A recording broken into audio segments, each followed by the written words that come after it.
भगवान को पाने के लिए धन की जरूरत नहीं, मन की जरूरत है, संपदा की जरूरत नहीं है। आपका मन जितना प्रबल होगा शिव उतना ही जल्दी। मेरे शंकर भगवान को राजी करने के लिए मां जगत जननी जगदम्बा एक गुफा के अंदर प्रवेश कर गई। माता के पास में कुछ भी नहीं, पिता के पास से कुछ भी लेकर नहीं, कुछ भी नहीं, कोई वस्तु नहीं, कोई सामग्री नहीं, खा लिया। संसार की रीत है, मुट्ठी बांधे आया जग में। बोलते जाओ, आप लोगों को मालूम होगा। मुट्ठी बांधे आया जग में, लोग कहते हैं हाथ पसारे जाएगा। क्या तू लेकर आया जग में, क्या तू लेकर जाएगा। परशु महापुराण की कथा कहती है, मुट्ठी बांधे आया जग में, हाथ पसारे जाएगा, पर क्या लेकर आया इसका तो नहीं मालूम। पर इतना जरूर है, जो पुण्य तूने करा, जो सत्कर्म तूने करा, जो तूने भूखे को भोजन, प्यासे को पानी पिलाया, वो तेरे साथ जरूर जाएगा। तेरा सत्कर्म तेरे साथ जरूर जाएगा। तेरा सत्कर्म बंद है, बंद है दोनों। तेरा सत्कर्म तेरे साथ जाएगा, तो अच्छा कर्म कर। और जितने अच्छे कर्म से, जितने अच्छे कर्म के अनुसार, जितने कर्म के अनुकूल तू अच्छा कर्म करेगा, उसके अनुकूल तेरे को फल जरूर मिलेगा। फिर निवेदन, मत बुरे कर्म कर बंदे, वरना पछताएगा।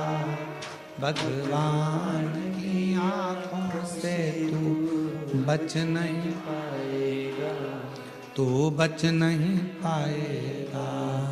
अरे ओ अज्ञानी मत कर नादानी, अरे ओ अज्ञानी मत कर नादानी। तेरे कर्म का फल भी तू ही पाएगा, जैसा किया तूने तेरे आगे आएगा।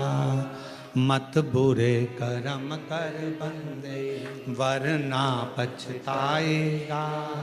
भगवान की आंखों से तू बच नहीं, हो गया, तू बच नहीं पाएगा।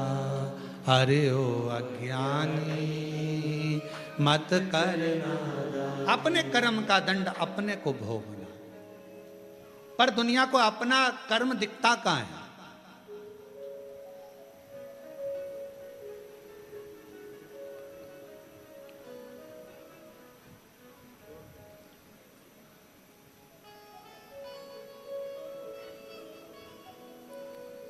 एक स्मरण में नहीं आ रहा है शिवलिंग का।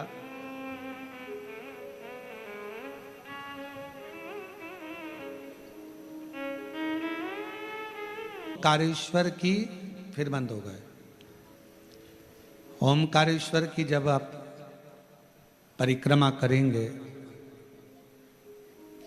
और ओमकारेश्वर की परिक्रमा करते समय जब आप ऊपर पहाड़ी की ओर बढ़ेंगे, ओमकारनाथ जी की पहाड़ी की ओर बढ़ेंगे,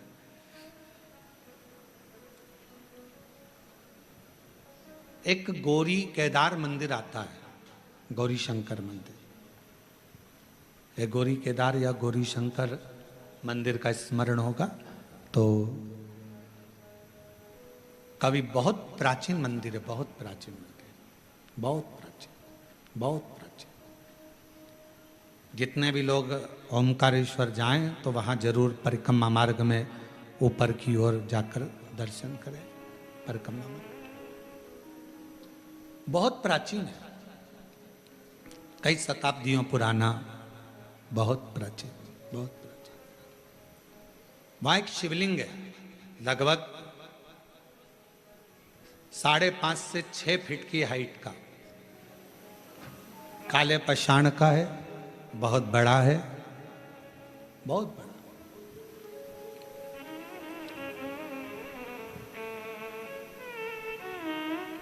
जब मुगलों का राज्य हुआ उस मंदिर में शंकर भगवान के शिवलिंग में एक बड़ा सा दर्पण लगा हुआ था, एक हीरा लगा हुआ था, एक बड़ा सुंदर दर्पण, बड़ा सुंदर हीरा लगा हुआ, हीरे से परिपूर्ण था शिवलिंग। उस दर्पण का काम क्या था?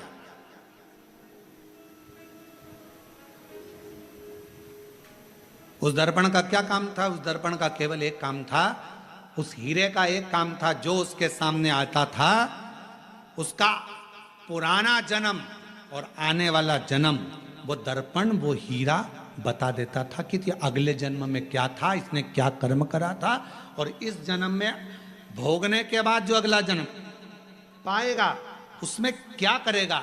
वो दर्पण जो शंकर भगवान के शिवलिंग पर जो हीरा लगा हुआ था वो बता देता था। अब उस समय पर जिन मुगलों का राज्य था वो उस मंदिर में गए और उस मंदिर में जाकर उन्होंने जैसे ही उस राजा को मालूम पड़ा, नवाब को मालूम पड़ा, उसने कहा जरा जाकर देखता हूं, देखूं जरा।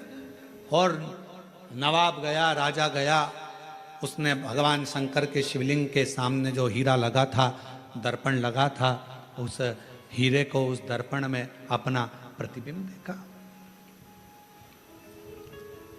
उस दर्पण में, उस हीरे में उसने अपना प्रतिबिंब देखा। और जो उसने प्रतिबिंब देखा, प्रतिबिंब देखते ही उसने देखा मेरा पूर्व का जन्म इतना बुरा था और आने वाला जन्म मेरा उससे भी ज्यादा बुरा होगा। गुस्सा आ गया उसको, पूरा मंदिर तहस नहस करवा दिया, आसपास का पूरा मंदिर तोड़वा दिया, हीरा जड़त, दर्पण, हीरा सब जो लगा था सब तोड़ तुड़ा कर लेके चला गया। सब टूट गया, सब नष्ट कर दिया। शिव महापुराण की कथा कर रही है, भगवान शंकर का चरित्र कर रहा है, शिव तत्व कह रहा है। अगर वो राजा चाहता तो शिव महापुराण की कथा में लिखा है, दुनिया के सामने आप कैसे भी रह लो पर तुम्हारे कर्म का दंड तो तुमको भोगना पड़ेगा। पर यदि अगर शंकर भगवान को एक लोटा जल आप समर्पित कर रहे हो तो तुम्हारा पहला क्या निकला, बाद में क्या होना है, वो महादेव के हाथ में चला जाएगा और महादेव तुम्हें कष्ट नहीं देगा, महादेव तुम्हें तकलीफ नहीं देगा, दुख नहीं देगा, कष्ट नहीं देगा। फिर वही लाइन आ गई स्मरण में कि मत बुरे कर्म कर बंदे वरना पछताएगा, भगवान की आंखों से तू बच नहीं पाएगा, तू बच नहीं पाएगा।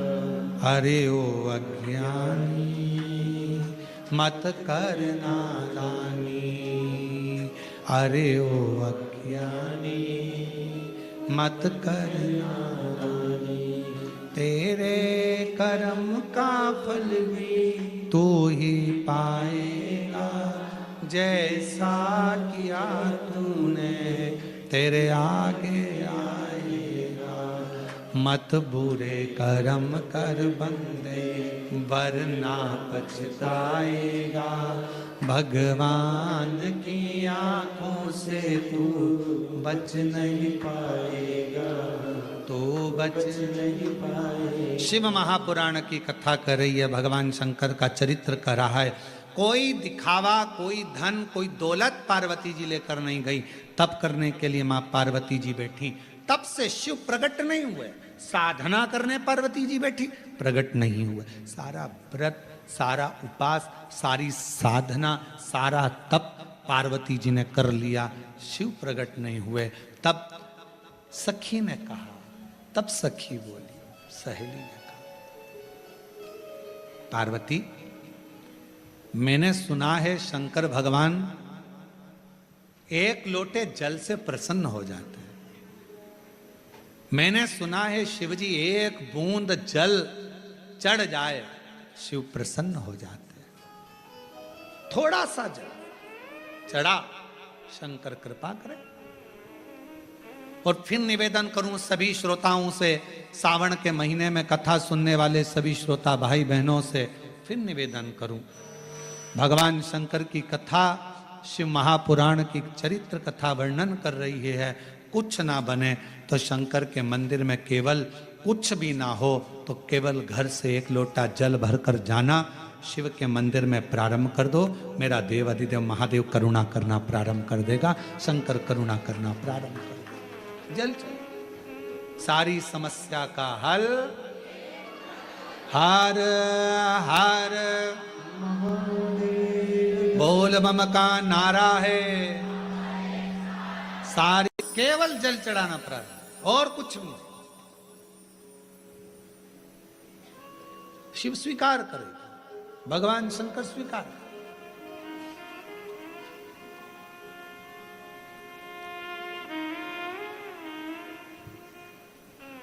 शिव कथा कर रही है।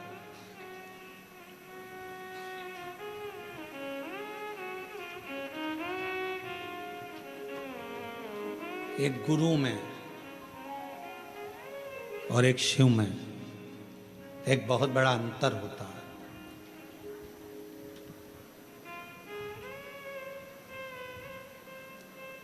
कभी कभी जैसे माता पार्वती जी को उनकी सहेली गुरु बन गई, कभी कभी कोई बेस्ट फ्रेंड, कोई अच्छी सहेली, कोई अच्छा दोस्त जो सत्संग में लगा रहने वाला है, संकीर्तन में लगा रहने वाला है, भगवान से जुड़ा हुआ हो, गुरुओं से जुड़ा हुआ हो, कभी कभी वो भी गुरु बनकर ज्ञान दे जाता है। पार्वती जी की सहेली ने पार्वती जी को ज्ञान यही भाव से दिया।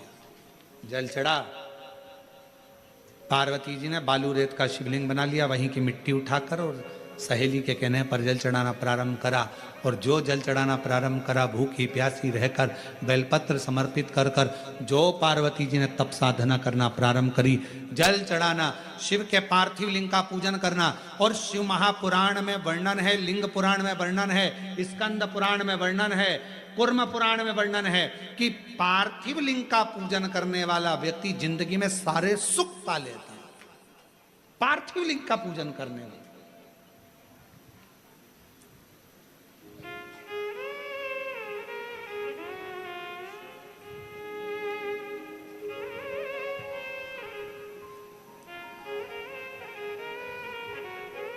एक माता जी ने एक प्रश्न किया, गुरु जी हमारे यहाँ से नदी बहुत दूर है और हमारे घर में कोई पेड़ पौधा भी नहीं है, तो हम वो भगवान का चढ़ा हुआ जल, भगवान पे चढ़ा हुआ पंचामृत कहाँ समर्पित करने जाएं?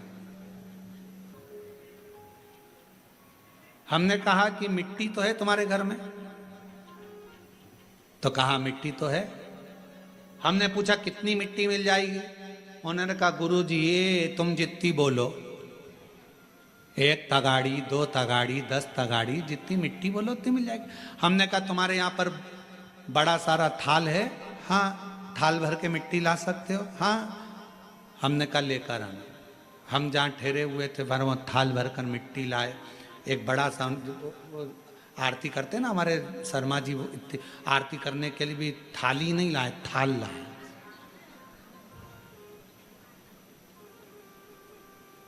अब इतना बड़ा थाल देखा है आप लोगों ने? देखा कि नहीं देखा?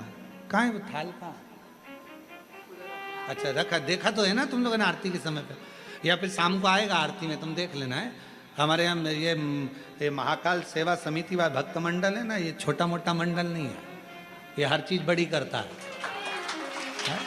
तो यहाँ ये आरती की थाली भी छोटी नहीं लाया, ये आरती की थाली भी बड़ी लाया, और ऐसी मोटी थाली इतनी बड़ी। अब वो आरती करने वालों से हम उनका हाथ देखते हैं तो कई बार हमें सोचने में आता है पकड़ भी पा रहे हैं कि ना पकड़ पा रहे हैं राम जी। अब मोटी सारी थाली, अब वो इतने बड़ी थाल लिया है। हमने कहा इसको मिट्टी से भर ला। अब वो मिट्टी से भर कर लिया। अब मिट्टी से भर कर लाई, हमने उसको बीच का जो भाग था उसमें थोड़ा सा चंदन अगर तगर डालकर सुंदर बढ़िया उसको चंदन का छींटा देकर दही आदि मिलाकर, घी मिलाकर उसका शिवलिंग बीच में बना दिया। अब जैसे ये थाली और मिट्टी से भरी, बीच में शिवलिंग बना दिया। शिवलिंग बनाकर वहीं उंगली से जलाधारी बना दी। अब हमने कहा इस पे जल चढ़ा, पानी दिख रहा है कहीं पर कि नहीं गुरुजी? दूध चढ़ा, कहीं दिख रहा है गुरुजी? नहीं गुरुजी। दही चढ़ा, कहीं दिख रहा है? शहद दिख रहा है? घी दिख रहा है? नहीं। फिर पानी चढ़ा, कहाँ गया वो शहद, कहाँ गया वो दल, कहाँ गया वो दूध? सब जो थाली में मिट्टी भरी थी सब उसने सोख लिया। शिवलिंग बीच में वैसा की वैसा ही रह गया। और अब उसे विसर्जन कहाँ करे? तो एक लोटा जल डालना, बाद में पूरा शिवलिंग विसर्जन हो जाएगा। उस मिट्टी को किसी गमले में ले जाके डाल देना। शंकर भगवान अपनी अलमस्ती के आनंद में पार्थिव पार्थिव होता, पार्थिव पार्थिव है।